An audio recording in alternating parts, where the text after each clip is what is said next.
25वां अध्याय। शिव जी द्वारा पार्वती जी की तपस्या की परीक्षा करना। ब्रह्मा जी बोले, हे मुनि श्रेष्ठ नारद, सब ऋषियों ने पार्वती जी के आश्रम से आकर त्रिलोकीनाथ भगवान शिव को वहां का सारा वृत्तांत सुनाया। सब ऋषियों के अपने लोक चले जाने के पश्चात शिव जी ने देवी पार्वती की तपस्या की स्वयं परीक्षा लेने के बारे में सोचा। परीक्षा लेने के लिए महादेव जी ने एक तपस्वी का रूप धारण किया और उस स्थान की ओर चल दिए जहां पार्वती तपस्यारत थीं।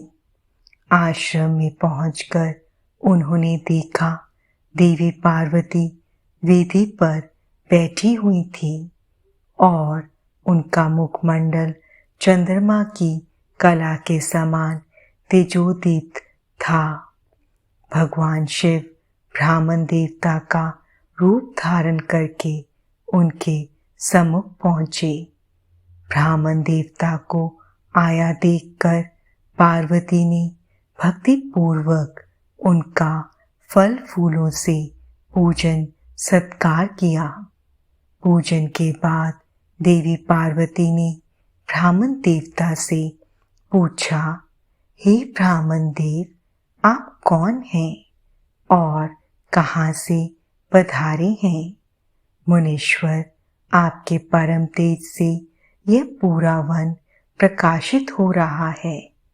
कृपा कर मुझे अपने यहाँ आने का कारण बताइए।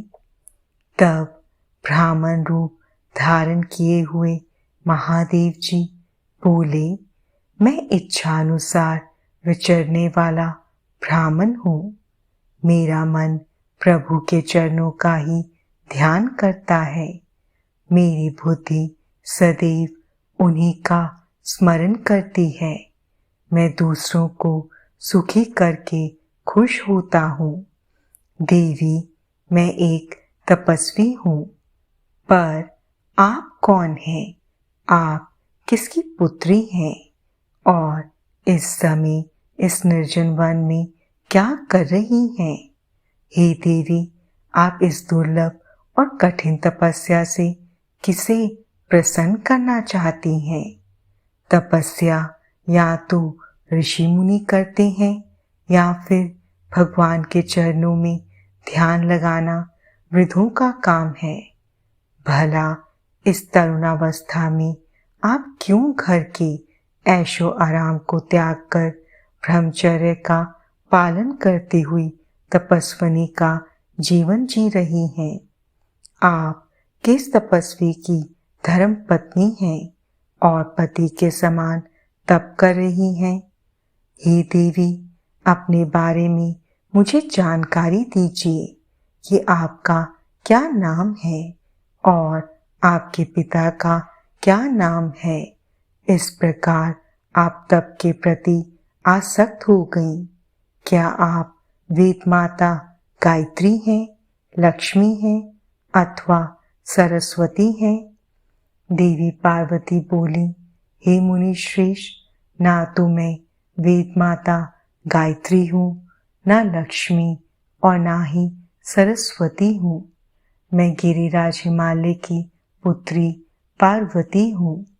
पूर्व जन्म में मैं प्रजापति दक्ष की पुत्री सती थी, परंतु मेरे पिता दक्ष द्वारा मेरे पति भगवान शिव का अपमान देखकर मैंने योग अग्नि द्वारा अपने शरीर को जलाकर भस्म कर दिया था। इस जन्म में भी प्रभु शिव शंकर की सेवा करने का मुझे अवसर मिला था। मैं नियम पूर्वक उनकी सेवा में व्यस्त थी, परंतु दुर्भाग्य से कामदेव के चलाए गए बाण के फलस्वरूप शिव जी को क्रोध आ गया और उन्होंने कामदेव को अपने क्रोध की अग्नि से भस्म कर दिया और वहां से उठकर चले गए। उनके इस प्रकार चले जाने से मैं पीड़ित होकर उनकी प्राप्ति का प्रयत्न करने हेतु तपस्या करने गंगा के तट पर चली आई हूँ।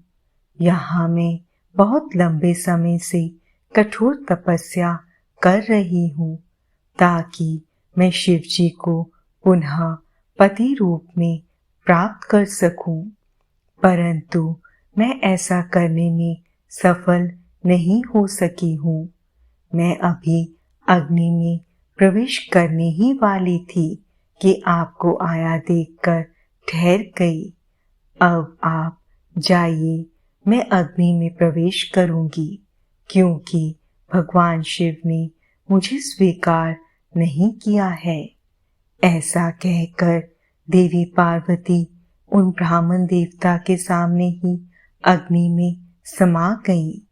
ब्राह्मण देव ने उन्हें ऐसा करने से बहुत रोका, परंतु देवी पार्वती ने उनकी एक भी बात नहीं सुनी और अग्नि में प्रवेश कर लिया।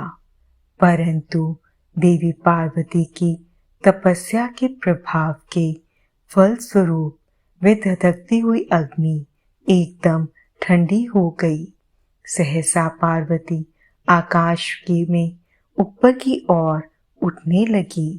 तब ब्राह्मण रूप धारण किए हुए भगवान शिव हंसते हुए बोले, हे देवी, तुम्हारे शरीर पर अग्नि का कोई प्रभाव न पड़ना तुम्हारी तपस्या की सफलता का ही सूचक है, परंतु तुम्हारी मनोवांछित इच्छा का पूरा ना होना तुम्हारी असफलता को दर्शाता है। अतः देवी, तुम मुझ ब्राह्मण से अपनी तपस्या के मनोरथ को बताओ।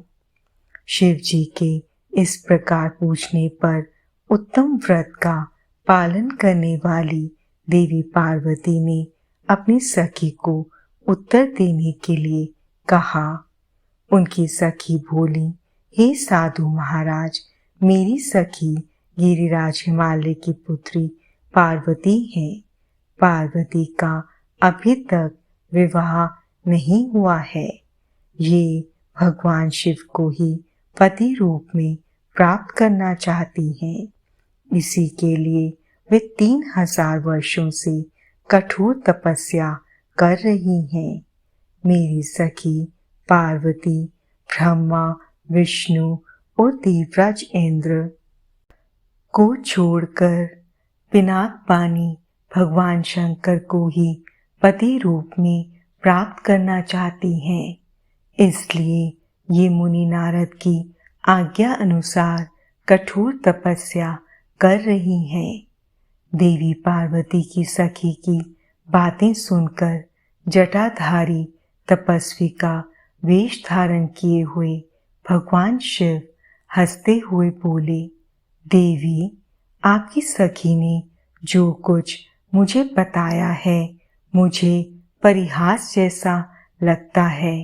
यदि फिर भी यही सत्य है तो पार्वती, आप स्वयं इस बात को स्वीकार करें और मुझसे इस बात को कहें।